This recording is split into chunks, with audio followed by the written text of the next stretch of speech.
Hello and welcome to the 56th installment of the Synapse Misfire Podcast. I'm your host, Chris, along with our co-host, Jordan. That's me, unfortunately. Jordan, before we do anything, we need to explain, why are we not in front of a fire right now? Why are we not doing a fireside episode this week? I know, yeah, we promised a fireside podcast and we lied, but it's not our fault. It's not our Hurricane Henri. Yeah, there was an act of God. Came through and they canceled the trip on us. We didn't cancel it. We were willing to go out in the rain. They canceled it on us. Yeah, a hurricane rolled in, and I was like, oh, that kind of sucks. It must be kind of a big deal if they're shutting down the campsites and everything. No, it rained like a little bit. Yeah, we got it completely like it curved and just passed us. So yeah, so fuck. There goes our plans for a while. So sorry. I don't know what we're gonna do now. I was thinking we could do a fireside podcast. It's gonna be in Chris's backyard. It won't be as cool. We could do that as well. But as for the great camping trip, that is unfortunately postponed with no expected time. So yes, postponed indefinitely, unfortunately. This isn't 100% an issue with Jordan and I. It's just lining up all our schedules now. Because Alex and I go back to school in 4 days or 3 days. On Monday. Yeah, so 2 days actually. Damn. So, and I'm not particularly this way, but I know Alex is like always really fucking swamped with work because he's an engineering major, and but it is what it is. Live and let live. We'll have something for you soon. Yep. That being said, Jordan, where could you find this podcast natively on a platform that's not youtube.com? So if you want to hang out with the Depresso boys at the moment, you can find us Apple Podcasts, Google Podcasts, Breaker, Radio Public. I almost want to say Republic again. I'm starting to get that itch. And did I say Spotify?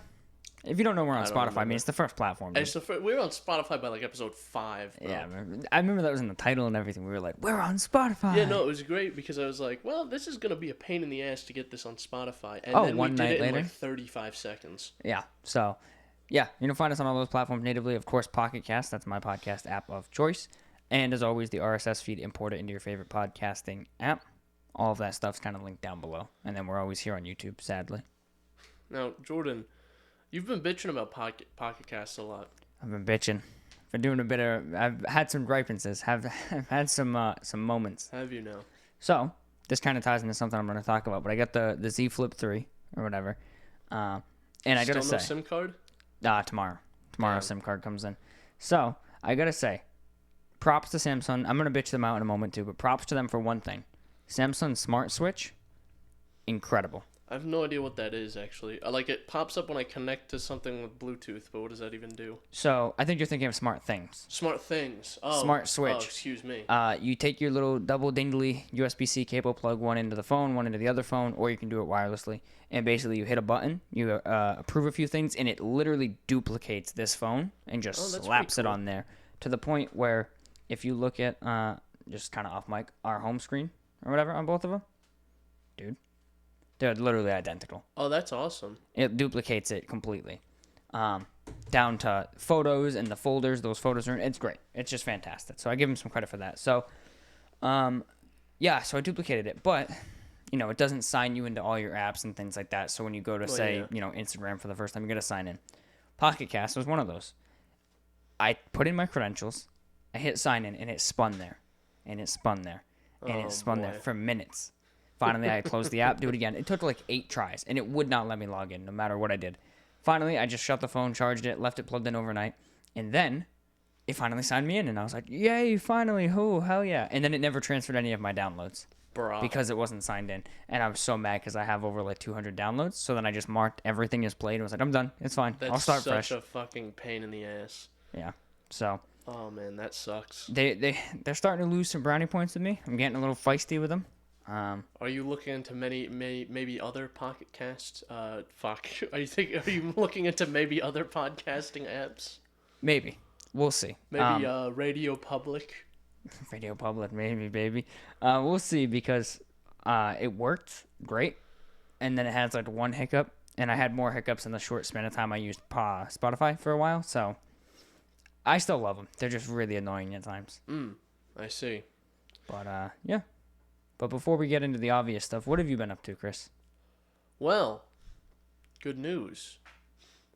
I finally did all the things I had to do and drove my Fiesta home like a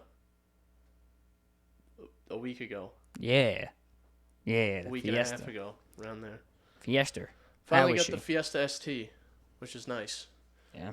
But I was supposed to get it a day earlier than I actually did, but apparently getting a new payoff for my, because I traded in my car, so getting in a new payoff for the loan was too difficult for them, so they didn't do it.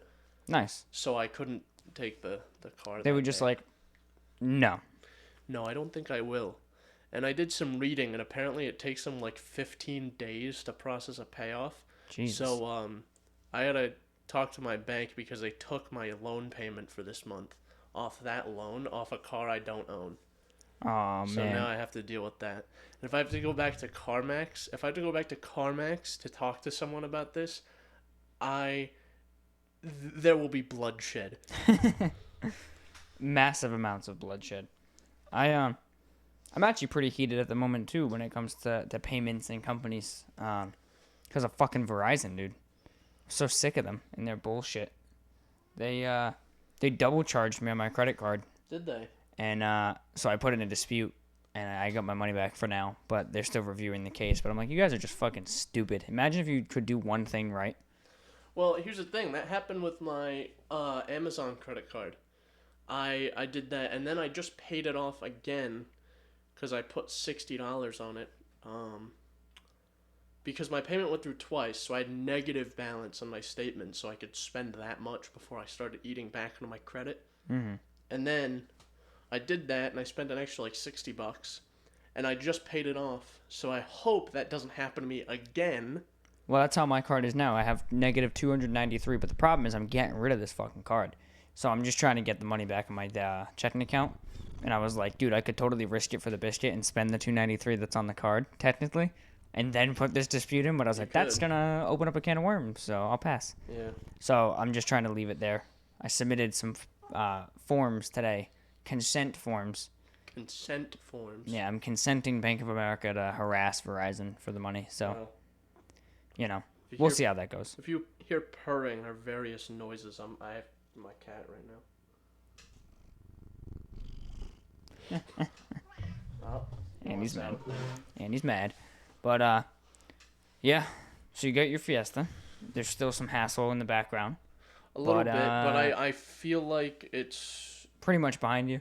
Yeah, it's basically like a non-issue. I just have to like make sure. All I really want is like a confirmation from either CarMax or the bank saying that this is in the works. That's all I really want, honestly, and then I'll keep an eye on it for the next couple weeks. Yeah, I just made sure everything's going to plan. So, but aside from that, anything else been going on? Or I mean, if you want to talk any more about the Fiesta, how you liking it? How's she driving? It's fun. It's a really fun car. And there's the philosophy that the more perfect something is, the more you notice the little flaws in it. I love the car. I love almost everything about it. I love driving it. It's fun to drive. It's great on gas for what it is, and it's easy to park. It's easy to maneuver. Small boy. The suspension's nice, and it's practical. I can put stuff in the back. Yeah, there's a surprising amount of room for a small little hatchback, yeah. Yeah. Good amount of room. But there's no sunglasses holder. Oh, There's nowhere to put my sunglasses. Oh, man. So I need to, like, right now they're just sitting on my passenger seat. I saw them. And it's like, I don't really want a sunglasses clip for my visor because I have Ray-Bans. I don't want someone to just, like, break my window to get my Ray-Bans. So there's that. And also, one of the keys, I guess the clips are fucked up on it so that it just splits apart every so often. Oh, man. So I just, what I did, genius move, I put that key in my spare keys drawer, and then I took the other one So working I've key. solved the problem. You have now hidden the issue, so therefore it's not an issue. I've put a Band-Aid on it, Yeah. essentially. You put a Band-Aid on a flood, yeah. And the only one who really messes with those keys is like my dad. Yeah, if he has to move it or something. Yeah. And the only one of my cars my dad actually drove was my Canyon. Yeah. He liked that truck too, but yeah. Well, it was a cool truck, manual truck, you know. Yeah. It's pretty sick. You don't see it took you long enough to find it. You don't see it very often. So. No, you really don't. You really don't. I'm brain farting for a moment. Is your Suburban's automatic, right? Yeah. Yeah, I thought so. So the Fiesta's your only manual now. Yeah. Yeah. And I haven't. This is the first time I've started the Suburban today. This is the first time I started the Suburban in like the last week and a half. So. Well, that's cool though. Now you have a new daily driver, so that's nice. Yeah. Got the Suburb for the plans for what should have been camping, and then we're going to Dave and Dooster's today. Yeah, Dave and Buster's. Why didn't they call it Dave and Dooster's, man? Dave and Dooster's. Well, because one guy was called Dave, one guy was called Buster, right? You trying to do a Buster head? Like, I don't get it. Well, no, but if the guy was called whatever you said, Dooster, then that would probably be called that. Dave and Dooster's, or what about Bave and Dusters? But if the guy's name was Bave and the other guy was Duster, then it would be Bave and Dusters. But no one's called Bave. What, someone's called Duster? Maybe. What about Doover? Can we move on, please? Can we move? Oh, I got some news for you. I don't know if you've heard about this. Oh, probably not. Is this on mic or off mic? No, this is on mic. This is actually really fucking funny. Fortnite. Have you heard about the new Fortnite update? I believe I know where you're going with this. I think. And if it's what I'm thinking, it's fucking ridiculous. Fortnite is doing an event currently. Sussy Bacchus. About Martin Luther King Jr. Why? That's not what I thought you were talking about. I did hear about that, though. They're doing an event where you can go and listen to his speech. Yeah, and you can explore 1960s Washington. Do you get harassed too? No, but you can see segregated bathrooms and stuff. Why? I thought you were going to talk about the Fortnite imposters mode. No, that's I don't even know what that is. I was more focused on the Martin Luther King thing. Nice. Yeah, I saw some uproar about that. It's so fucking weird. I saw a screenshot the other day of Rick from Rick and Morty looking at a segregated bathroom. How is Fortnite even real? I have a question, Chris.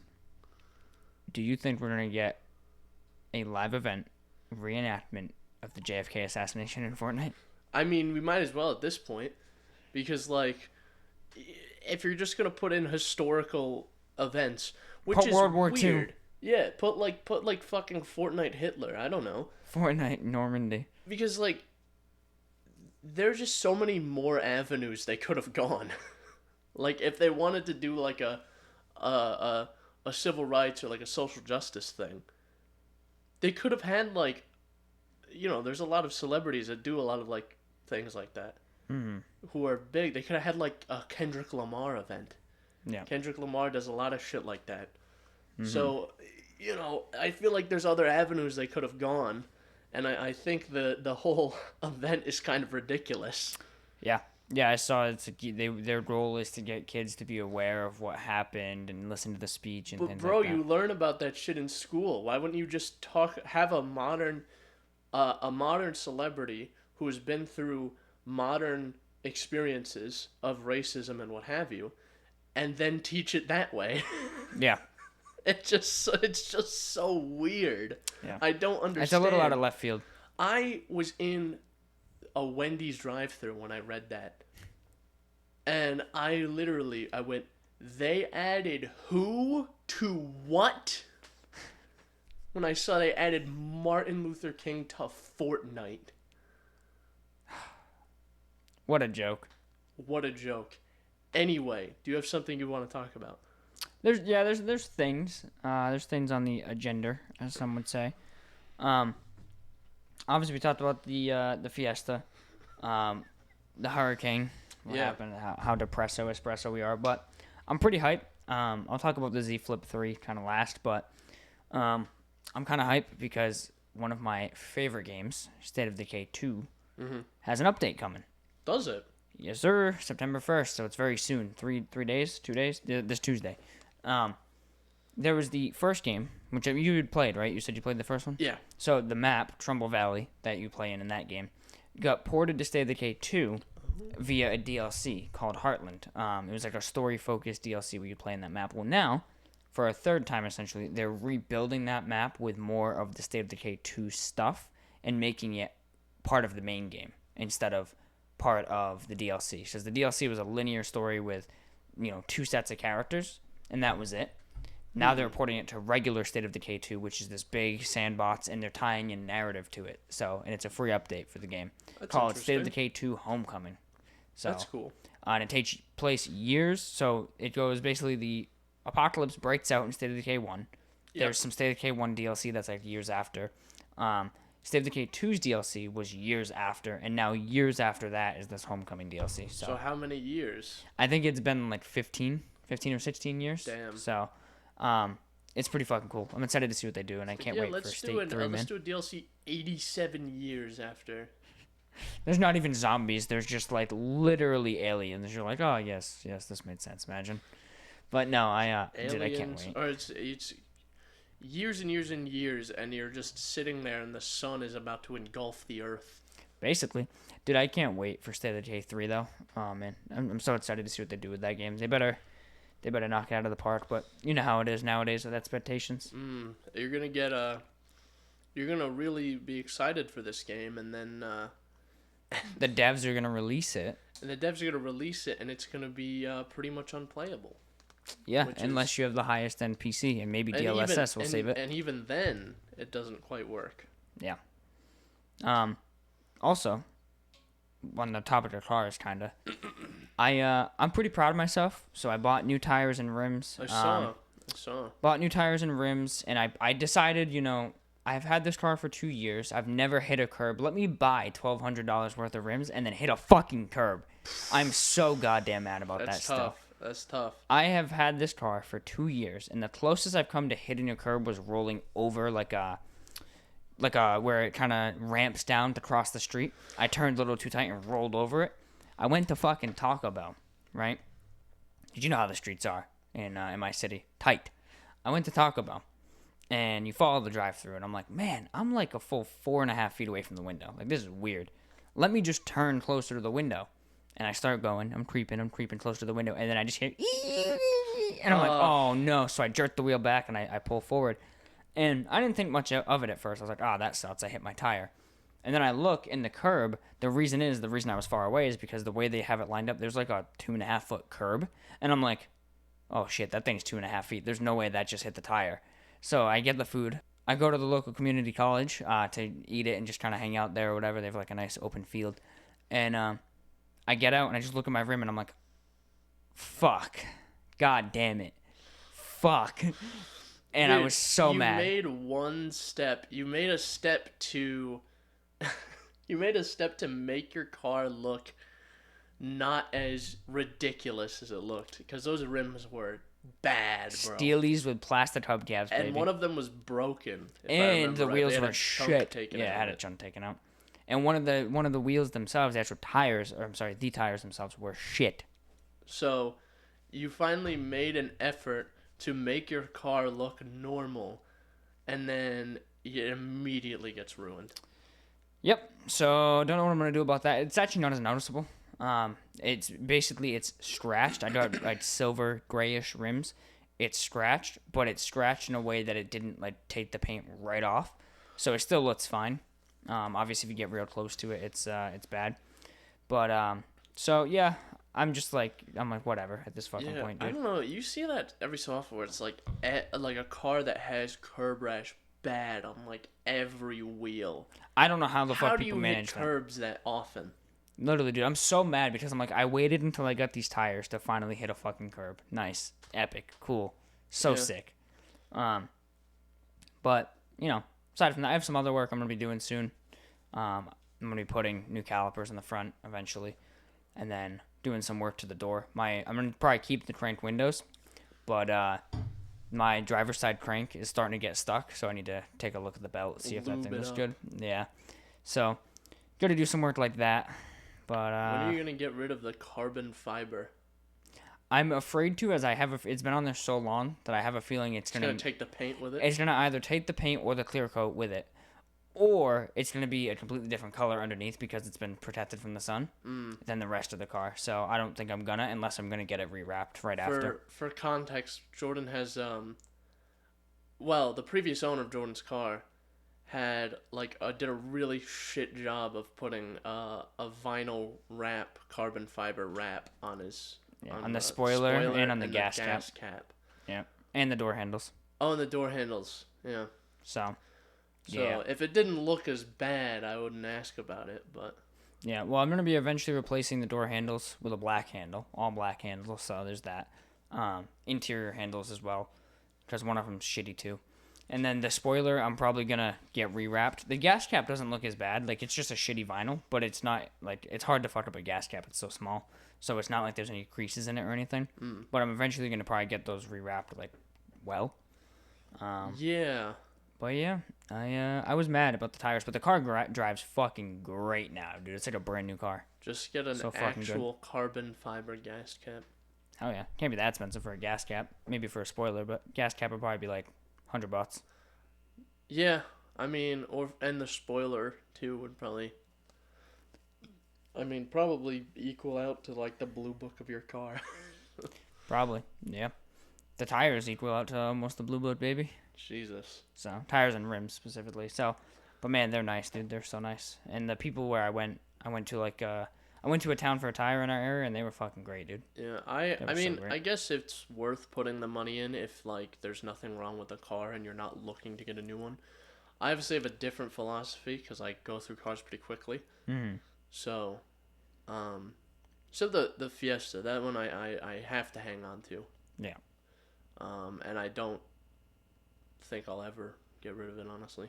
Yeah. I'll drive it till it blows up. My car's still sub 100,000 miles, so I'm just trying to take care of her until eventually, because the next car I get is, besides the next quote-unquote fun car I get, my goal is to obviously get a house first, and then SUV, and then when I have the money after all that's said and done, going for the Mustang. So. A house, an SUV, which one, man? Probably an Explorer, more than likely. Explorer. Actually, the Explorer has an ST package. Explorer ST, which is a twin turbo V6. It makes 400 horsepower or something ridiculous like that. Yeah. I don't know the actual number, but I remember it being either just under 400 or just over 400. Yeah. No, I really like Explorers. Given considering everything, one. But I like the new Explorers too, the way they look, the way they handle. So very nice, but depends, because this could be 8 years from now, and there could be something else that's about a lot better.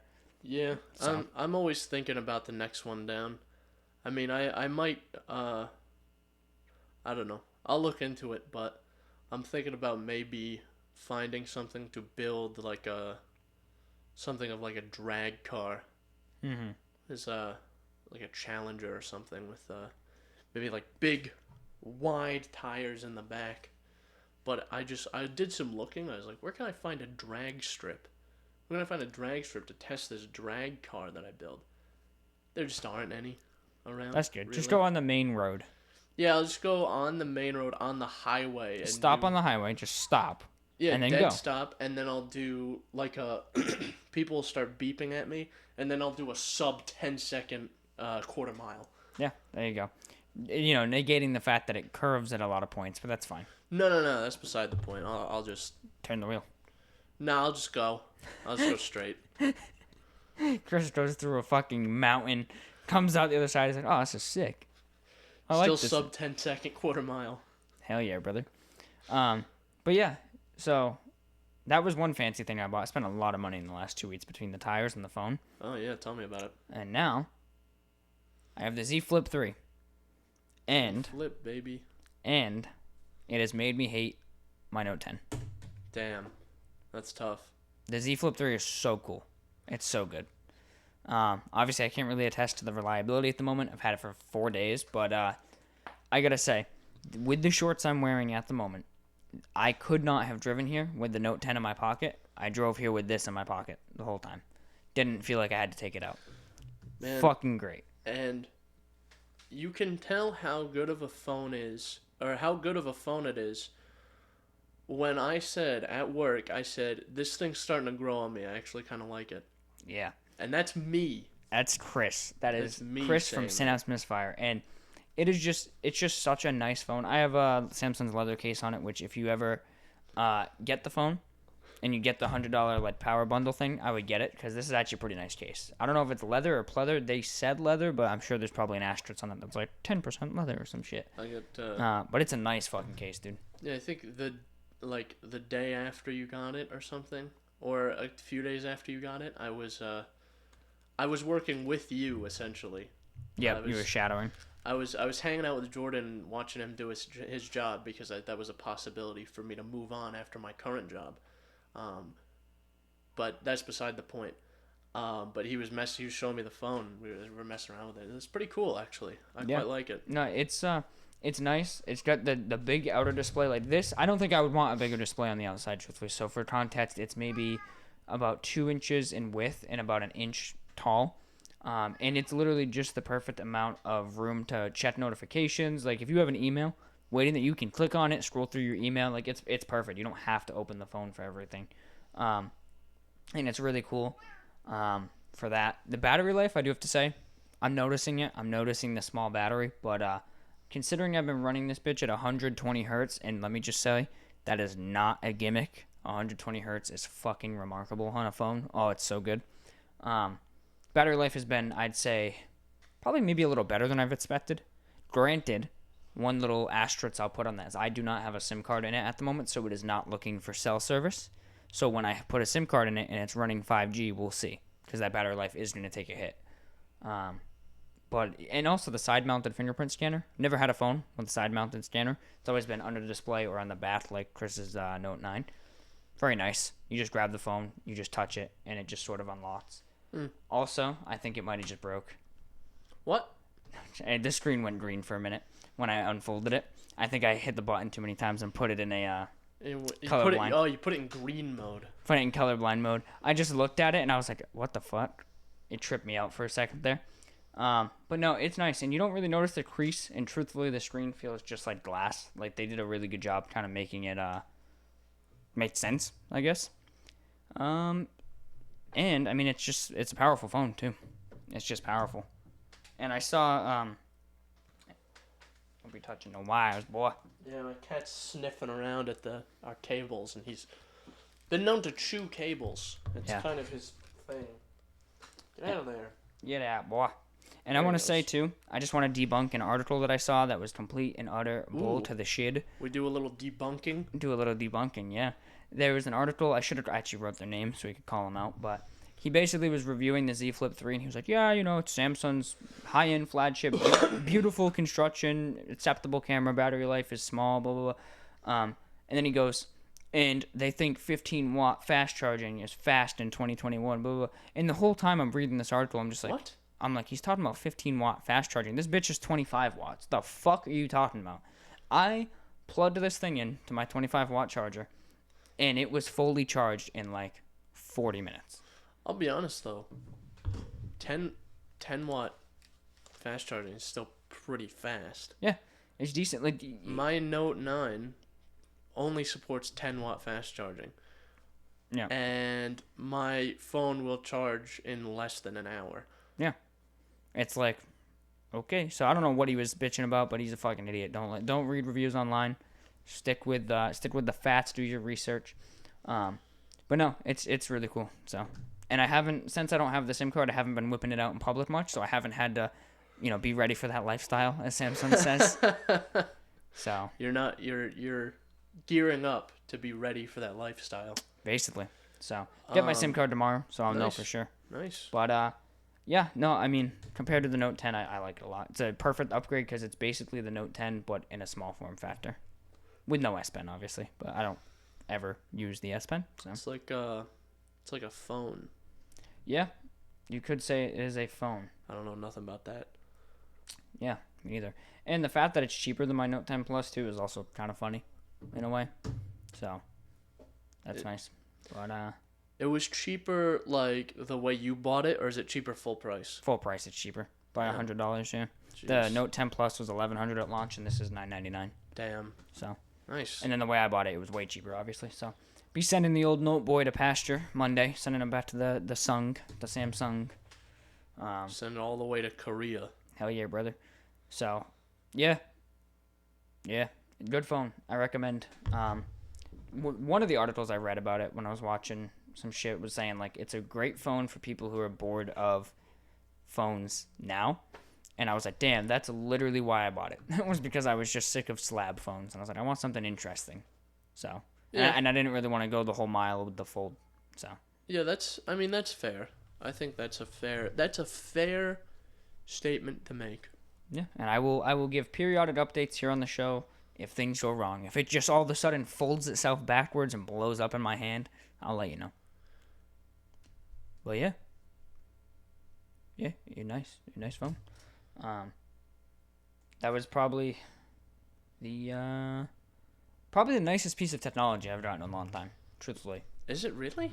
I was Yeah. just saying quite a lot, Jordan. Yeah, no, I think so. Like, I mean, I haven't bought a ton of new tech, but like, I don't know. There's just something about the presentation, of the whole thing. But I do have to bitch out Samsung. Why? I have to berate them. What happened? So everyone, as we know, modern day phone in 2021, you get the phone, SIM ejector, paperwork, and a charging cable, and that is all. Modern day phone. Yeah. So, as I mentioned, I think on the show when I first pre-ordered it, I got the power protection bundle. So I got the 25 watt fast charger separately. It showed up with the phone. And the phone was in a very nice, slim, sleek box, very well packed, like very minimal space for extra stuff. I'm like, perfect. They're doing their job. They're saving the environment. Yeah, And whatever then- that's supposed to actually mean. And then this phone charger, this 25 watt adapter brick, comes in a box bigger than the phone.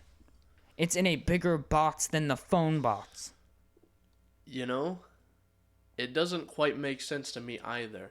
Frankly, because we can see through the whole environmental thing. There's no way that they're doing this to actually save the environment. To make the boxes slimmer, to put them more in a box, to save on import fees. Yeah, when you you're can fit importing an them extra back. 200 phones. Yeah, so when you're getting them back from your factory in China, you don't have to pay as many import duties or whatever, because less or more phones are coming for less Space. space. Yeah. Yeah. So more weight, but less actual volume, So, physical size. but that's beside the point.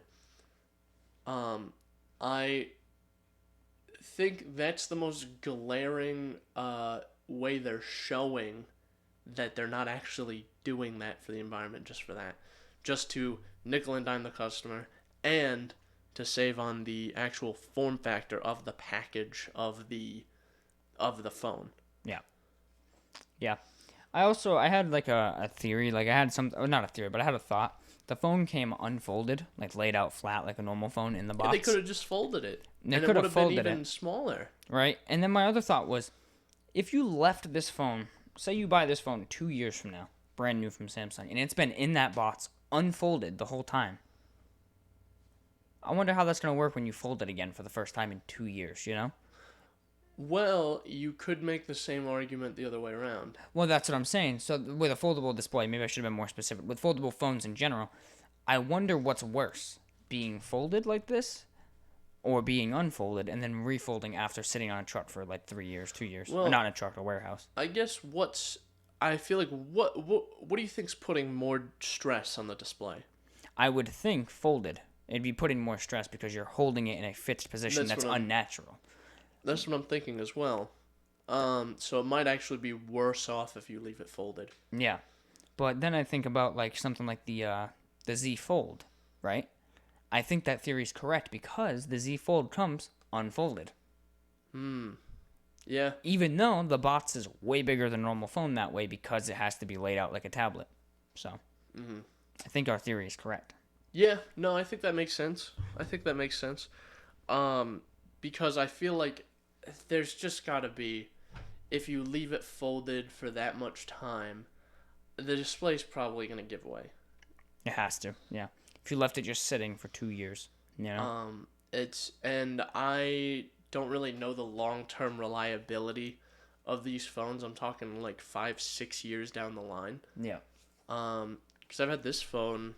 Note 9 launch was what, 2016, 2017? Yeah. Yeah, it should be like 16, 17. I bought it like shortly after launch. So I've had it for like 5 years, 4 years. So I want to see what that phone and the new Z Fold, what they look like after 4 or 5 years. Yep. So. Yeah. No, yeah, it's interesting to say the least. Like, it just doesn't feel natural at first. You're like folding this thing, you're like, what the fuck? It's weird. Yeah, it's very weird. The crease and shit, you get right over that though. Like, I'm already over the crease. I mean, I don't quite like the look of the crease, to be honest, but I feel like, yeah, staring at it for long enough, I'd get over it. Yeah.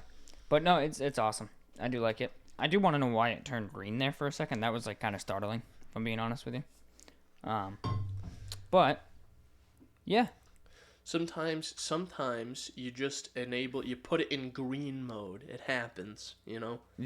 What's funny too is the Samsung, shut up, Kit. The Samsung Smart Switch, actually. You really pissed him off. He ran up the stairs after that. No, he ran down the stairs. He's coming. He's gonna fuck me up. Oh, dude, he's coming to fight you right now. Oh shit. He's trying to eat my cable.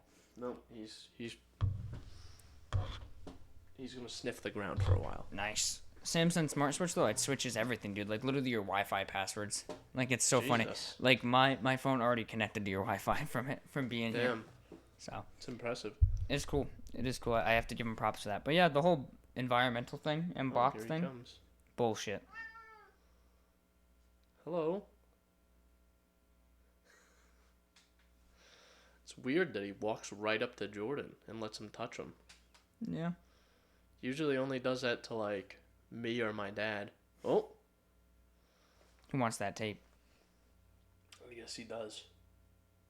He's like, what would a cat have to do for that? Duct tape. If you chew the tape, I'm gonna rip your teeth out. Yeah, he reconsidered after I said that. His personality is so different than Oscar's. It's so funny. He's so weird. I feel like just by the way he looks, I think he's part Bengal, and Bengals are just fucking off the wall. So that's probably why his personality is so weird. Yeah. Like Oscar, like if that was Oscar right now, he would have just been like clawing at me to pick him up, like literally fighting me to pick him up. But this cat's like, you touch, you die. He's just sitting there now. Yes, sir. But yeah, you bought something, a piece of tech. I did. Besides the Fiesta. I did. I bought a Surface Pro 7. Yeah. How is it? I use it a little bit, but it's usable. I'd much rather use it with a type cover because I don't have my type cover yet. Yeah. So now it's just like a tablet essentially. So now it's just like a tablet. And that's my biggest issue with the Surface Pro 7 conceptually is like Windows isn't really meant to run on a tablet. So it's just such a pain in the ass to use. Right-clicking something. It always takes like 3 or 4 attempts. Because you have to hold it down, wait for the little thing to come up, circle. It's a little circle that comes up, and the circle will fill in like a loading bar, and then once it's filled in, you can release, and then it'll give you the right click menu. And if I'm doing that with icons, desktop icons, I'll always just hold on to them, and then I'll just accidentally move them a little or something. Yeah. So it's a bit of a pain in the ass to deal with the touchscreen, but the reason I bought it is because I bought it for school, because carrying around a bunch of notebooks and shit, and then, then referencing all those notebooks, when I can just open OneNote and just do everything I gotta do in OneNote.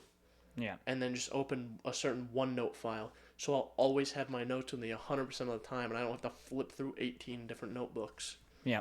So I just think it's easier. Yeah, no, for sure. It's cool. Yeah. It's cool, too. It's a good device to have, But it does suck because it's a pricey device, too. It really is. I spent $1,100 on that and warranty. Damn. Extended warranty. Because it's going to be thrown into a bag and then just carried around a college campus. So if I drop it and it blows itself up, I can just call Microsoft and they'll give me a new one. Yeah. Have you heard of Windows 365? Not really. I've only heard of that as a concept kind of thing. Yeah, it's cool. So a YouTuber just made a video on it. I was watching. He has a regular ZFlip. He got a bunch of different devices. He got an Xbox. He got a ZFlip. He got a normal old school MacBook, old school ThinkPad, a bunch of random devices that are all old or new, and basically it's kind of like a VM with Windows, but it's browser based, and it was pretty fucking cool. They had really fast internet. They were using 5G, so that was one of the things they did. They have a card they customized to have a TV built into the back, and then on the TV there's an Xbox Series X. So they basically used a 5G hotspot in a parking lot to run this Windows 365 on the Xbox to then load Xbox xCloud and play games streaming over a cell phone signal, even though they were on a Series X. And it was the funniest thing. It was just weird. But it was cool. You had full-on Windows running on a ZFlip. And it was pretty impressive. And I was like, damn. And it was all done with 5G, too. Somewhat interesting. Services like that already do exist. Yeah. Well, isn't that kind of what Shadow PC is? That's what Shadow PC is. Pretty much exactly. Yeah. You get your own hardware. It's expensive, by the way. How much is Shadow PC? Fuck if I know. It's $15 a month or something. That's it. I think Dude, so. This Windows... It might be $25 a month. This Windows 365, I didn't really look at the plans too much, but it's $66 a month. What do you get with it? What's the hardware on this virtual machine you're getting? You get a 4-core processor, 16 gigs of RAM, and something else. 128 gigs of storage or some shit like that. Let me look at what Shadow PC costs. I'm looking at this right now. I'm looking at Windows 365. $29.99 per month. Let's see. You get... If I remember even the cheapest one is pretty decent. Oh man. All right. So, for the Windows 365 you get for $66 a month per user, you get 4-core CPU, 16 gigs of RAM, and 128 gigs of storage. For half of that on Shadow PC, you get 4 cores, 8 threads, 12 gigs of RAM, 256 gigs of SSD storage, and a discrete GPU equivalent to a GeForce GTX 1080. There you go. And that $66 a month is per user, and it says you can have up to 300 users. So, and it's designed for business and enterprise. That's what I'm assuming. It's an enterprise thing. When you said 300 users, that's what I... Yeah.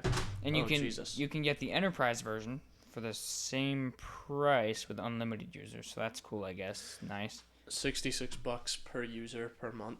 Yeah. I think that's the only reason why that makes sense. Because you're not going to get a Shadow subscription for everyone. That's stupid. Yeah.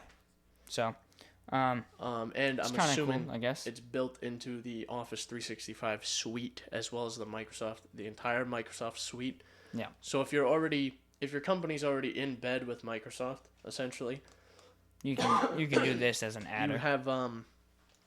You have Outlook, you have 365. Excel. It's part of Office 365, yeah. Your Active Directory is on fucking Microsoft Azure. I think it just makes sense to do that if you want to do remote clients. Yeah. What? But it's kind of cool. I was impressed by what they were able to do with it, but obviously there's no practicality for your just average user, and I don't even think it's available for your average user. What kind of shoes you got in there? Cat. For context, Chunk is currently, or was currently, in a shoebox. Yeah. With the lid on. He jumped right in and I closed him up. But I opened it, so he's fine. Yeah. But, he's smacking shit. So, you play any games at all? Or you just been yeah, actually. doing car things? I'm playing Car Mechanic Simulator 2021. As anticipated, yeah. Pretty damn good game. Good in a sense that I like the subject material. Or the subject matter. Source material. That's the word I was looking for. If you don't, you're gonna hate it. Because it is kind of a frustrating game to work around. Why, buggy? No, it's not buggy. It's just, how do I want to put this? Like that. No, it's kind of like German in design. Where it's like, there's 3 or 4 different menus and they're all contextual. Mm-hmm. And each action has its own button. Oh my god. So, like, you can right-click in general, just with anything, and it has like 6 or 7 options. And then you can right-click a car to switch your modes to mount or dismount, or body repair or something like that. It's kind of a pain to work around. So the UI is kind of shit, in a way. Yeah, it's complicated. But if you get used to it, it's kind of easy. Yeah.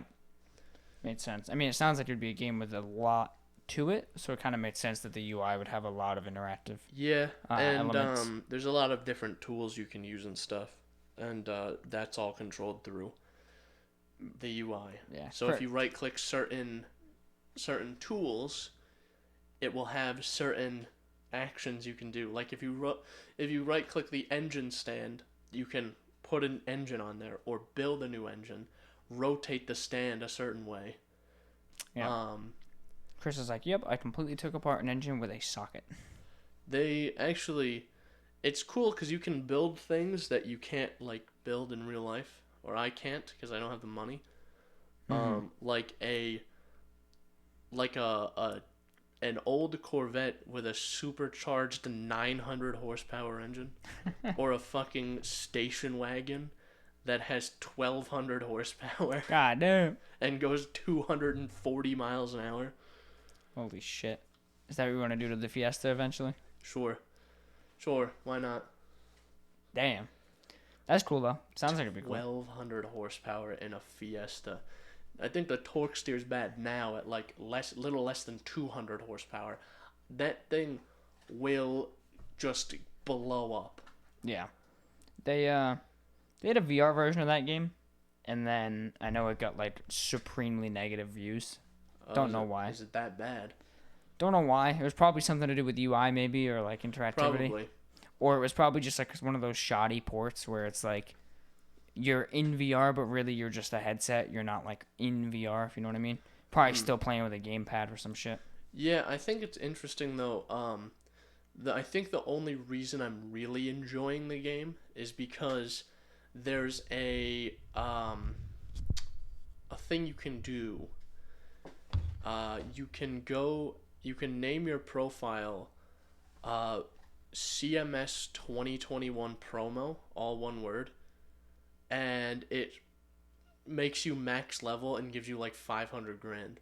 Oh, really? That's cool. So you can just do whatever after that. You can just build, and then you have enough points to fully upgrade your shop and enough money to fully upgrade your shop. That's dope. So it's like a cheat code. Essentially, yeah, that's exactly what it is. So that's probably the only reason I'm really enjoying it. Because I remember not enjoying 2018 that much because it's like, oh, I have to do brake jobs for 500 credits a piece until I can afford a car. Yeah. To work on. So. Yeah, that made sense. It's grindy. Yeah. So, I haven't played jack diddly shit for games. The biggest thing really only being the Iki Island expansion for Ghost of Tsushima. That was a good ass expansion. Is it? Yeah, that was a good ass expansion. It's fairly long. I still have some side shit I'm gonna do in it, but it's fairly long. It's probably like maybe 10-ish hours or so. Nice.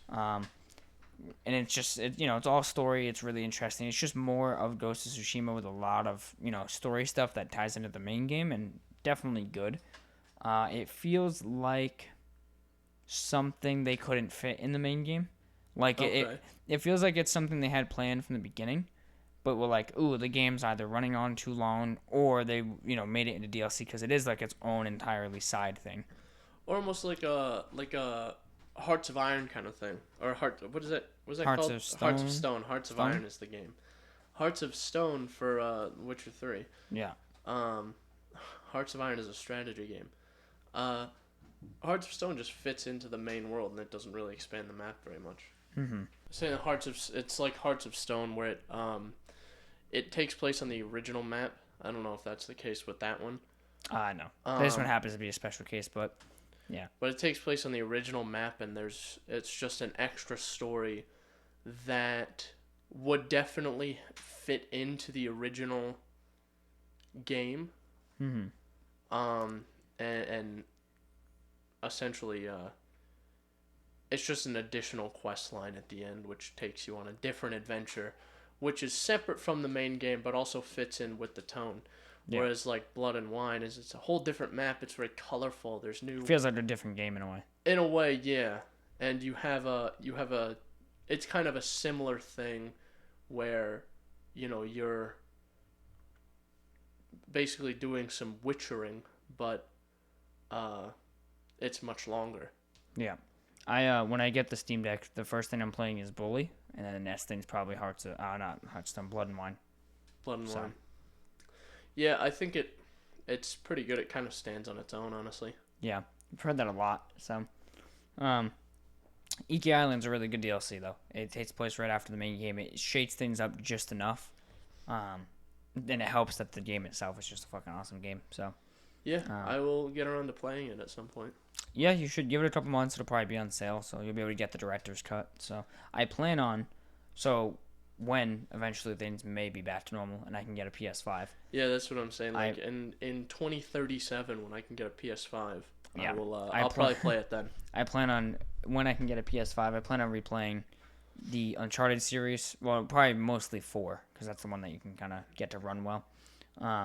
The Last of Us, again, first one and second one, and then Ghost of Tsushima, the Spider-Man PS4 game, like all of that. I plan on replaying a lot of God of War. God of War. That's why I haven't replayed God of War, is because I still have a PS4 Pro, but I want to get a PS5 because I think you can either do 4K 60, 14 or 1080 60, or it might even go to 120. I can't remember which one, but regardless, I know it goes to 60, so I'm like, hell yeah, brother. I have to adjust my mic. One of these little dinguses broke out or popped off. Popped off. All right. But yeah, God of War is 60 frames, dude. I'm ready. Yeah, definitely. I definitely want to play that again. I definitely want to play Spider-Man again. And then you need to play Miles Morales as well. Pretty good. And then I got to play Miles Morales. I heard Miles Morales, though, could have just been a DLC for the first game. Yeah, it could have been, but it's basically what it is. I mean, it's a expensive game, I'd say, in a way, but there's plenty of content there. It definitely could have just been DLC after, because, spoiler for Spider-Man PS4 or whatever, it ends with Peter finding out that Miles has his powers because he tells him. It's the very end. It very easily could have fit right after, because it takes place right after. So it could have just been a DLC. But so does it essentially begin with that one scene where fucking they both are on the ceiling?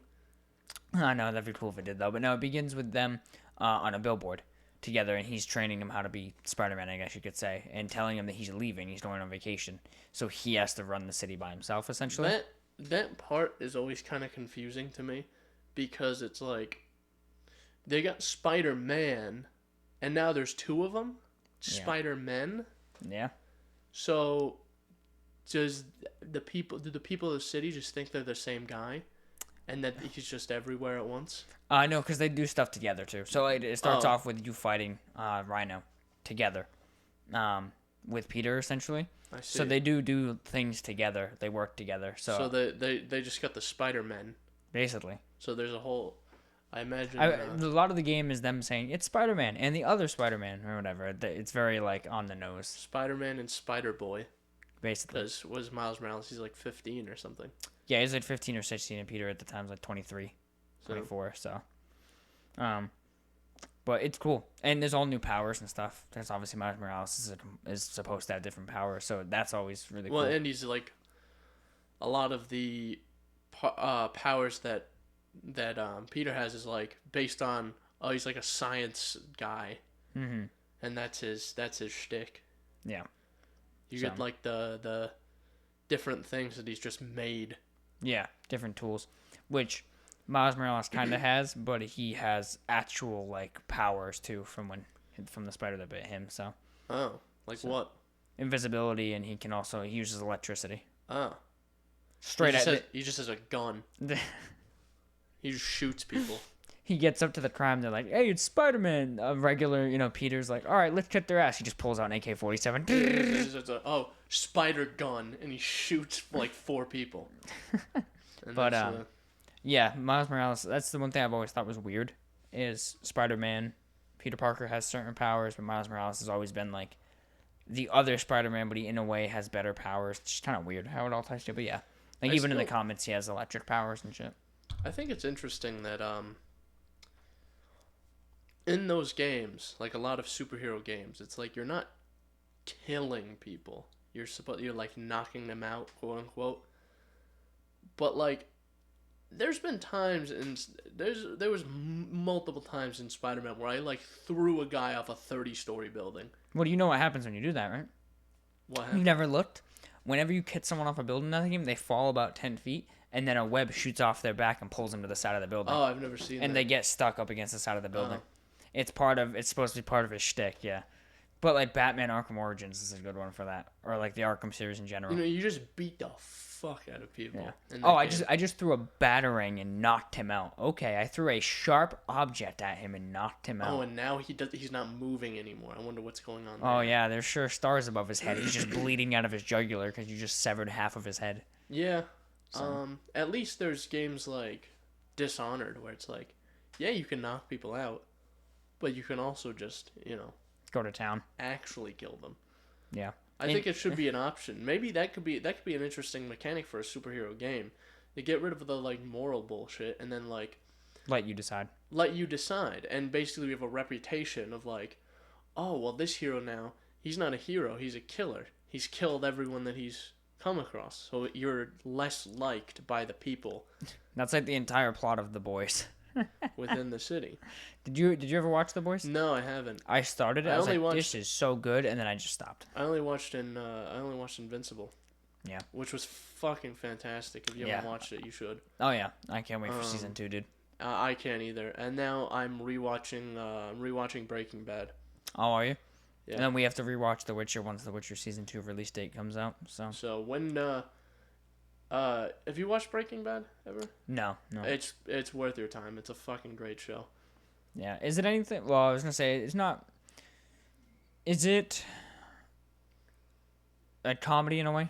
No. No, it's all just hard. Like. Well, there are some funny like moments, but it's not like. It's not. Yeah, it's not supposed to be. It's not funny. It's it's a crime drama. Yeah. But it's very interesting to see the fall of Walter White, where you understand why he's doing what he does, and then he just goes completely off the fucking rails. Yeah. And he becomes like the main antagonist of the show by the end. Really? So, that sounds interesting. I should watch it, yeah. How many seasons is it? 5. Oh, it's not bad. So there's like 60 episodes or something. Yeah, that's not too bad.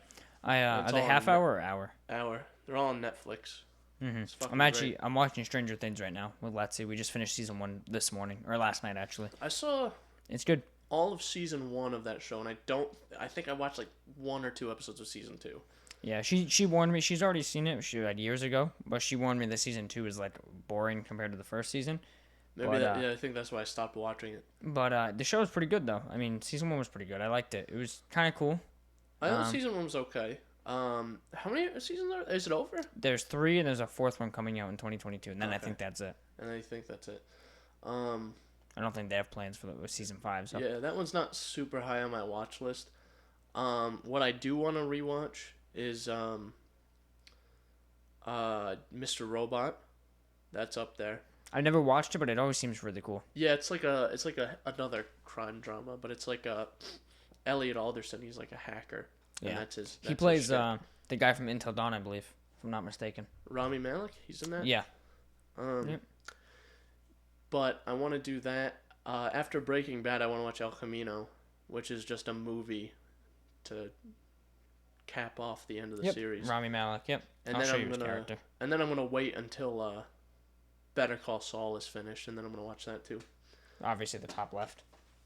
That's the character he plays. So the thing about that. So it is just straight up Rami Malek. So the thing about the Until Dawn games, I can't remember what's the developer's name? I can't remember their names. The developers of Until Dawn, they make the Dark Pictures anthology, and that's what they do is they take their actors and they make them the character because it's all mocapped and shit. What was the other one they did? Christ. What, Until Dawn developers did? Yeah. There was another game they did, and it was like kind of related. I think that's what you're talking about. Yeah, the Dark Man of Medan. And then there's Little Hope, and then there's the new one, which is something else. I don't know. It's a trilogy. Maybe we could do remember that Life is Strange thing we were talking about? Yeah. Where we do like different things and play it together essentially. Maybe we could do that with those games. Oh yeah. Have you ever watched or seen them? I've seen both of them, and they're really good. And of what? Which one? Anthology. So Man of Medan, Little Hope, and then there's a third one. Only Until Dawn. I haven't watched anything. I watched a little bit of Man of Medan, but not a ton. Is it Medan or Medan? I'm gonna say Medan. I think it's Medan. Madonna. Who knows? But I know they're like on a boat or some shit, right? The first one is, yeah. They're on a World War II naval ship. Second one is they're trapped in like a Silent Hill-esque town with these crazy religious people. Oh damn! They're in like a village. Perhaps? Almost. I can't wait for the Village DLC actually soon. Ish. Probably not soon, but sometime. Village was fun. I might honestly replay Village. Not soon, but I think does Village have New Game Plus? I don't know. If it does, I think that's when it would be worth it. Like when I do Ghost of Tsushima on PS5, I'm gonna do New Game Plus because Village is one of those games where like it's fun the first time, and then the second time you want to be a badass. Like you don't want to be a little bitch, you know. Same thing with Ghost of Tsushima. You have so many not powers, but abilities by the end and like combos and shit that it would be boring to go back and just be like, oh, sword fighting. You want to play like as a badass, you know. And I feel like Village is one of those. Yeah, New Game Pluses in general are pretty fun. Like, I did Witcher 3 New Game Plus.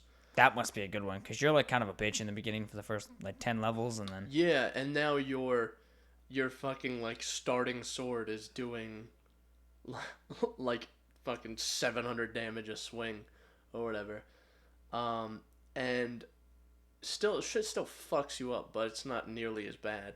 Yep. Because essentially all it does is scale everything to your level. Mm-hmm. So now the level 1 wolves you fight at the beginning of the game are now like level 38. Yep. And all your gear is scaled up beyond what the best gear is in the regular new game. Yeah. Dishonored's a good one for New Game Plus because you literally have powers that you get throughout. So. Yeah, you still retain stuff. Well, that's the whole point of New Game Plus is you keep everything. Yeah. Or you're supposed to, anyway. Which is why Village would be good, because you could have, like, a grenade launcher from the start. That would be nice. That'd be nice to have. I know with, what's it called? With, 7, you could have, when you finish the game, I think it might be on the hardest difficulty, when you finish the game, you get an item that's just called infinite ammo, and gives you infinite ammo for everything. Yeah. Which would be nice to have with Village as well. There's actually a DLC for Village. It's like $5. That says like good? That says like no, it's not like a story based one. It's literally called like Unlock All Secrets or something, and you pay $5, you get all the secrets, and I think infinite ammo is one of them. Let me see.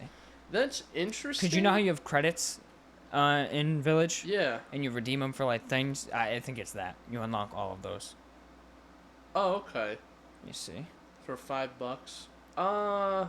Yeah, that might be worth. I don't know how I feel about it, but it might be worth if you plan on playing the game a couple times. Resident Evil Extra Content Shop All Access Voucher, $4.99. Yeah, that's the one. So, Village is a good game though. Don't let that sway you. If you haven't played it, play the main game. It's good. Oh, definitely. definitely. It's really fucking fun. Very, very good game. I had a great time playing it. I remember playing it. I was like, all right. I think when did it come out from when we had our episode on it? Well, like a week before. Yeah. So I was like, I'm gonna start right now, launch day. Because I don't know if I'm gonna finish it in time, and then I finished it in like 3 days. Yeah. It's short, number one, and it's really fun, and it's decent. It keeps you engaged. The pacing is really good. The pacing is very good. I quite enjoyed it. I thought I was gonna be more scared. Yeah, same. But there's a point in that game after a little while where you just gain all your confidence. And you're like, oh, I have a shotgun now. Once you have a shotgun, you're like, alright. I have a shotgun now. If something tries to come at me, I will hit it once, and then I can either run away or it'll be dead. Yeah. It's a good game, though, for the Light Village. Really, really, really good story, too, so. I quite enjoyed that. And less convoluted than I thought, because games from, like, Capcom, like especially Resident Evil games, tend to have these really drawn-out, convoluted storylines, but 7 and Village tie together very nicely. They do, actually. 7 was sort of it's like a soft reboot. Yeah. For the series, essentially, same way as God of War. Yeah. There's like all the stuff beforehand happened, but we just don't talk about it. but it's not mentioned, so it's meant to just rope new people into the series, yeah. as well as people who played it before. And I thought 7 and 8, the formula they had for that was fucking phenomenal. Mm-hmm. I liked 7 a lot. I watched it. I didn't play it, but I liked 7 a lot. Yeah. It's a lot scarier than 8. Oh yeah, you feel a lot more helpless. And 8, I liked 8 a lot as well. Yeah. I think God of War, I was kind of nervous for God of War because I had never really played the originals. I hadn't either. And I was like, man, I'm not going to know what's going on. But they did a fantastic job of just revealing enough that, like, fans are like, oh, yeah. Like, the Blades of Chaos. Like, I still felt the, like, oh, shit, when he got them. But I never even knew he lost them. Yeah, I just started, I was like, oh, I thought he had blades. And then they just appeared halfway through, or the end of the story. And I was like, oh, shit. Yeah, because they're like, and it's a build-up, too. Isn't there like a, what's that one song that plays? Where it's like a chorus of, like, male voices. Like, oh, boy, like that's that the one, kinda, yeah. And he's, like, he's wrapping the chains. On. And the way he wraps the chains, too, is it's not like he's, like, just, like, wrapping a bandage. No. He's, like... He does it like each a man. turn. He's like gripping the chain, and Athena is fucking talking shit in the background. Because you can tell is like, he's like, I really don't want to do this, but you gotta do what you gotta do. He has to go to hell, man. He has to go to Helheim to get boy. Boy. Yeah, and then even like seeing Zeus in Helheim too, it's like, wow. Yeah. It's fucking great. Yeah. Witcher 3 does a decent job of that too. People who haven't played the originals. I've never even seen or played the other ones, and I haven't played 1. I played 2 and 3, and there are some references from 2 in 3, but not a lot, honestly. It's almost like a reboot. Yeah, same idea. It's like there are a few references that's like, okay, I understand this concept more now that I've played Witcher 2, like Witcher 2, the whole thing is you have to find the guy who killed the king, right? The king. I forget the king's name now. King something. You gotta find the guy who killed him. It's another Witcher. But they think it's you. Is it the guy from The Witcher 3 with the L? What's his name? Can't remember his fucking name, but you find him in a barn in The Witcher 3? I think so. Well, actually, Letho. you can... Yeah, that's the guy. I thought so. The big fucking dude. Yeah. Yeah, that's him. He kills I remember there was a boss fight with him, I think. I saw on Reddit once. You can fight him at the end of Witcher 2. Oh, you don't have to, though. But essentially what I did was, which I think is the better ending, is you say, listen, it is what it is, man. No one thinks it's me anymore, and no one really knows it's you either, so... Bye. You just have a drink and go your separate ways. Yeah. Because I guess he has his reasons, but I forget some of the points of that game, but I know you fight a dragon at the end. Really? Yeah. That's fucking crazy. But, yeah. That's all I got for this episode. If you're good, we should probably round it out. Yeah. Yeah, I think we're good. Yeah, buddy. So that's the end of the show. Remind everyone where the show can be found. Said no. I'm with him. So, if you want to find the podcast, you can find us natively on Apple Podcasts, Google Podcasts, Breaker, Radio Public, and of course Spotify. There's also Pocket Cast, my podcast app of choice. And as always, there's an RSS feed linked down below. Import it into your favorite media consumption app. And you can always contact us via email, synapsemisfire@pm.me. Again, listed below. And yeah, that's all I got. Chris is walking back after harassing his cat. Get out of my house. We have to do it to Dave and Dooster's. You're uninvited.